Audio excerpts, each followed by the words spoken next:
Ժամը 17-ն Open Media-ի ուղիղ եթերում Renews լրատվականը շարունակում է իր աշխատանքը մենք աշխատում ենք հանուն Հայաստանի Հանրապետության, ես Անինեմ Զաքարյան, շատ բարի օր։ Հոկտեմբերը կրծքագեղձի քաղցկեղի դեմ պայքարի ամիսն է, այսօրվա կառավարության նիստին պաշտոնյաները խորհրդանշական ժապավեններով էին եկել։ Ըստ առողջապահության նախարար Անահիտ Ավանեսյանի սկրինինգային ծրագիրը դրական դինամիկա է ապահովում հիվանդության կանխարգելման եւ վաղ փուլում ախտորոշման գործընթացում։ 3 տարի պիլոտային ֆորմատով իրականացնելուց հետո հիմա արդեն 10 բժշկական հաստատություններում կարելի է անվճար հետազոտություն ստանալ։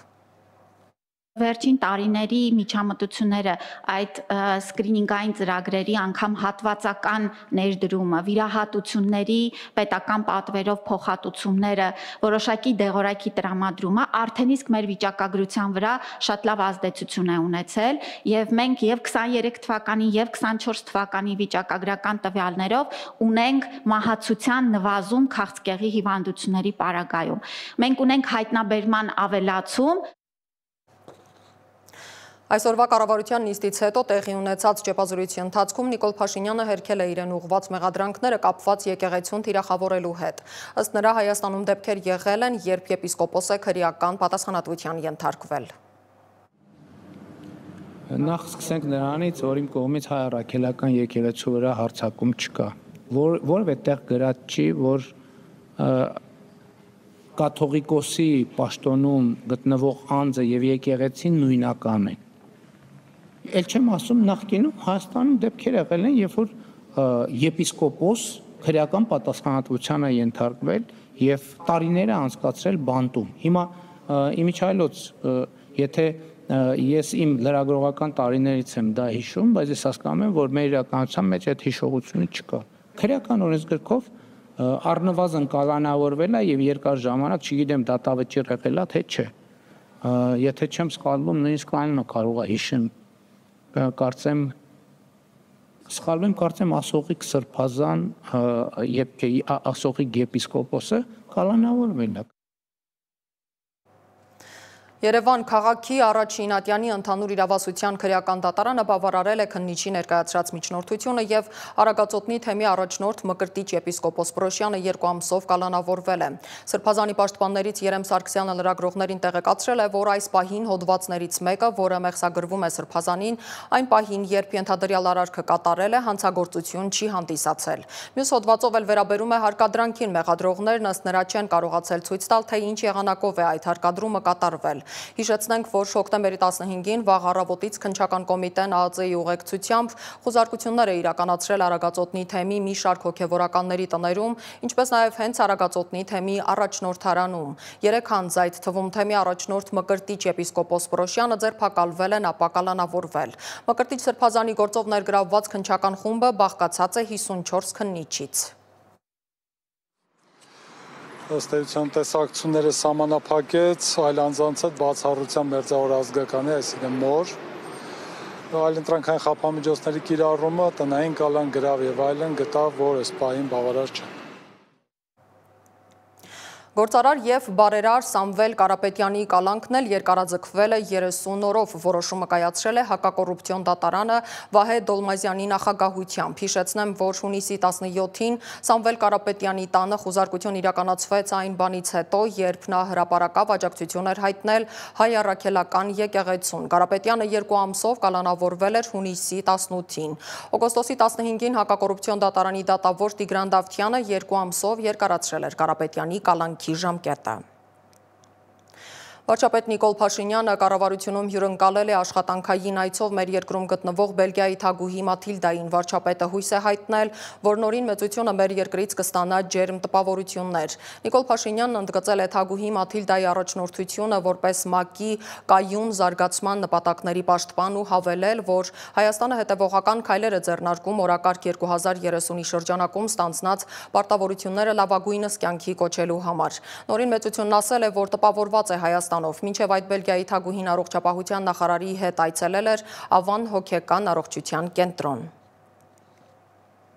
Սուրեն Պապիկյանը Պենտագոնում հանդիպել է Միացյալ Նահանգների պատերազմի քարտուղարի քաղաքականության գծով տեղակալ Էլբրիջ Կոլբիի հետ։ Հանդիպմանը մասնակցել է նաև Միացյալ Նահանգներում Հայաստանի դեսպան Նարեկ Մկրտչյանը։ Քննարկվել են պաշտպանության բնագավառում Հայաստան-Միացյալ Նահանգներ գործակցության ներկա ընթացքին ու երկարաժամկետ ինստիտուցիոնալ ծրագրերի նախաձեռնմանն առնչվող հարցեր։ Կողմերը վերահաստատել են պաշտպանության ոլորտում գործընկերությունը խորացնելու պատրաստակամությունը, ընդգծելով Միացյալ Նահանգների ստանձնած կարևոր դերը տարածաշրջանում կայուն և տևական անվտանգության հաստատման գործընթացում։ Անդրադարձ է եղել նաև ռազմական կրթության ու պաշտպանական բարեփոխումների ոլորտներում համատեղ նախաձեռնությունների իրականացմանը վերաբերող մի շարք հարցերի։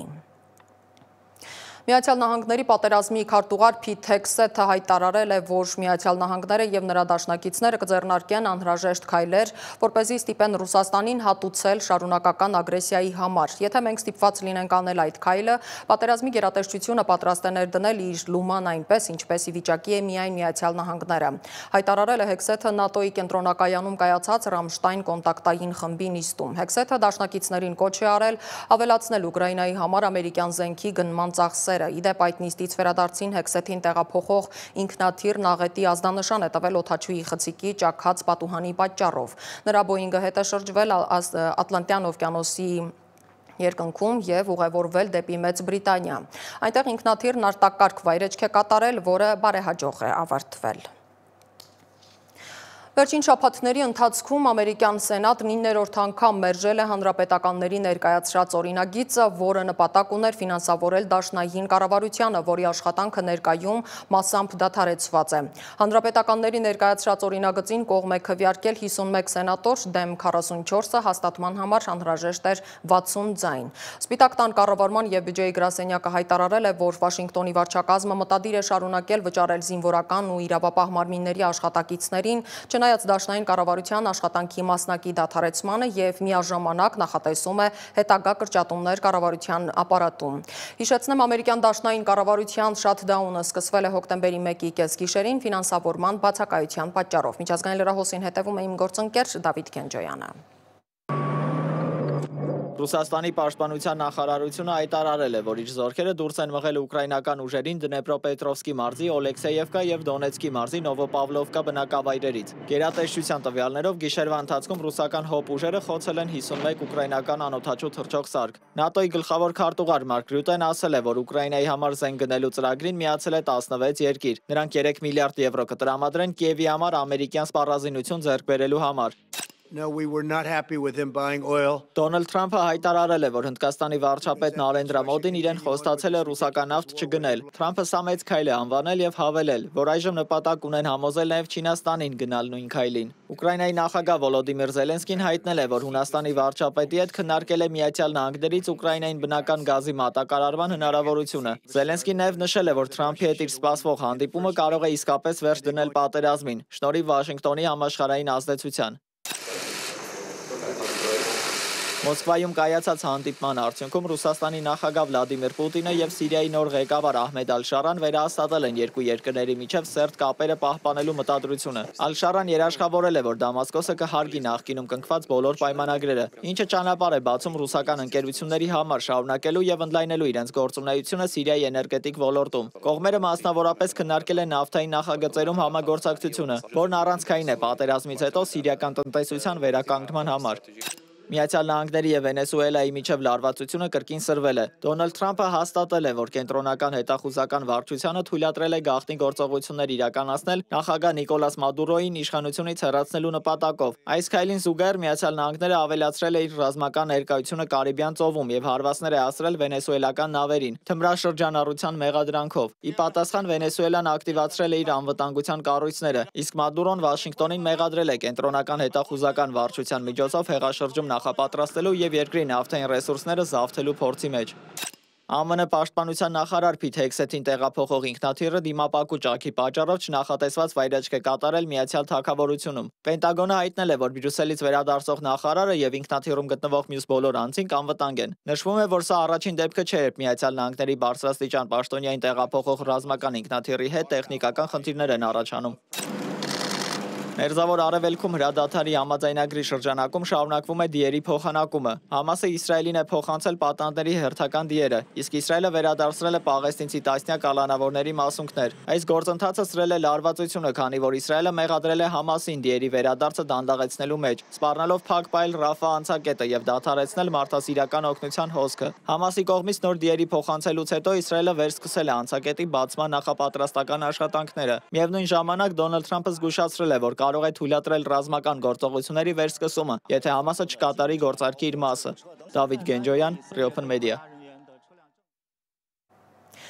Ֆինլանդիայի արտգործնախարար եւ ԵԱՀԿ գործող նախագահ Հելենա Վալտոնենը հայտարարել է, որ Վրաստանի վարչապետի հետ հանդիպումը չեղարկվել է իր նախաձեռնությամբ, հակառակ Թբիլիսիի հայտարարությանը։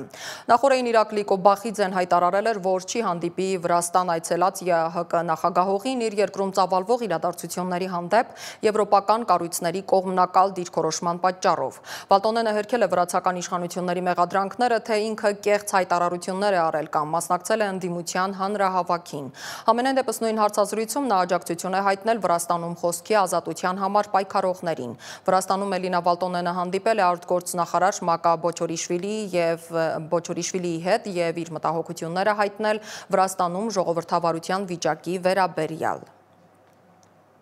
Թուրքիայի նախագահ Ռեջեփ Էրդողանը ցավակցել է Պոլսի հայոց պատրիարք Սահակ արքեպիսկոպոս Մաշալյանին նրա հոր Հակոբջան Մաշալյանի մահվան կապակցությամբ։ Թուրքիայի նախագահը ցավակցությունները հայոց պատրիարքին փոխանցել է հեռախոսազանգով։ Հակոբջան Մաշալյանը մահացել է 93 տարեկան հասակում։ Ոստիկանության ամփոփագրի համաձայն անցած մեկ օրում բացահայտվել է 158 հանցագործություն, բացահայտվել են բնակարանային եւ ավտոմեքենայի գողության, վստահված գույքի հափշտակման, խուլիգանության, թմրանյութի իրացման եւ այլ դեպքեր։ Հայտնաբերվել է 7 հետախուզվող, կամավոր ներկայացել 3-ը։ Անցած մեկ օրում գրանցվել է 17 ավտովթար, բարեբախտաբար այս անգամ առանց զոհերի։ 24 մարդ ստացել է տարբեր աստիճանի մարմնական վնասվածքներ։ Նորաձևության աշխարհի ուշադրությունն այս օրերին սևեռված է Victoria's Secret շոուի վրա, որը հրաշալի օրինակ է, թե ինչպես կարելի է հագուստի ցուցադրությունը վերածել սահմանափակումներից դուրս անկաշկանդության տոնի, որտեղ սուպերմոդելները հագուստի յուրաքանչյուր կտոր վերածում են արվեստի գլուխգործոցի։ Այն ոգեշնչում է հազարավոր կանանց, ցույց տալով, որ գեղեցկությունը բազմազան է, եւ Victoria's Secret-ը վերադարձավ Նյու Յորք մեծ շուկով, պոդիումում հավաքելով աշխարհի լավագույն մոդելներին։ Շոուն դարձավ նորաձևության եւ գեղեցկության իսկական տոն, համատեղելով գլամուրը, կրեատիվությունը եւ 30-ամյա շոուի լեգենդար սեքսուալությունը։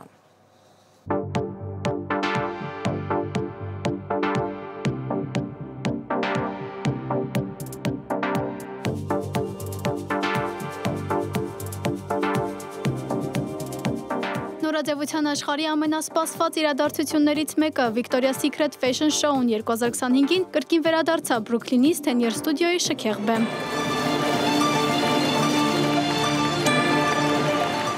Լեգենդար հրեշտակների վերադարձի, նոր դեմքերի հայտնության եւ իհարկե Քենդալ Ջեների անսպասելի բացակայության ֆոնին տարվա իրադարձություն համարվող շոուն դարձավ այս օրերի ամենակննարկվող թեմաներից մեկը։ Բեմական կերպարների ստեղծումը այս անգամ վստահված էր ոլորտի լավագույններին՝ հայտնի վարսահարդար Ջավարա Ուաուչոփին եւ լեգենդար դիմահարդար Դեյն Փեթ Մակգրաթին։ Նրանց նպատակն էր վերադարձնել ավանդական բոմբշել ոճի սեքսուալությունը ավելի փափուկ եւ ժամանակակից շեշտադրումով։ Թիմը հրաժարվել է միօրինակությունից, ներկայացնելով տարբեր սանրվածքներ՝ կանգուրից մինչև ուղիղ, ինչը ըստ վարսահարդարի իրական գեղեցկությունն է։ Մինչ Ջիջի եւ Բելա Հադիդները փայլում էին բեմում, վետերաններ Ալեսանդրա Ամբրոսիո եւ Ադրիանա Լիմայի կողքին, բոլորի ուշադրությունը սևեռված էր մեկ այլ բանի վրա։ Քենդալ Ջեները, որն իր դեբյուտը կատարել էր Victoria's Secret-ի բեմում 2015-ին, այս տարի ոչ բեմում էր, ոչ էլ հանդիսատեսի շարքերում։ Թեև Ջեներն ինքը չի մեկնաբանել իր որոշումը, պատճառները կարծես ակնհայտ են։ Նա այլևս իր ուշադրությունը չի սևեռում մոդելային կարիերայի վրա։ Շոուի օրերին տեղասում էր, որտեղ զբաղված էր իր տեկիլայի բրենդի առաջխաղացմամբ։ Բացի բիզնես հետաքրքրություններից, Քենդալը նախկինում խոսել է բեմական անհանգստության մասին։ Նա 2019 թվականին Էլին ասել էր, որ իրենից երկար ժամանակ է պահանջվել հաղթահարելու հանդիսատեսի առաջ ելույթ ունենալու վախը։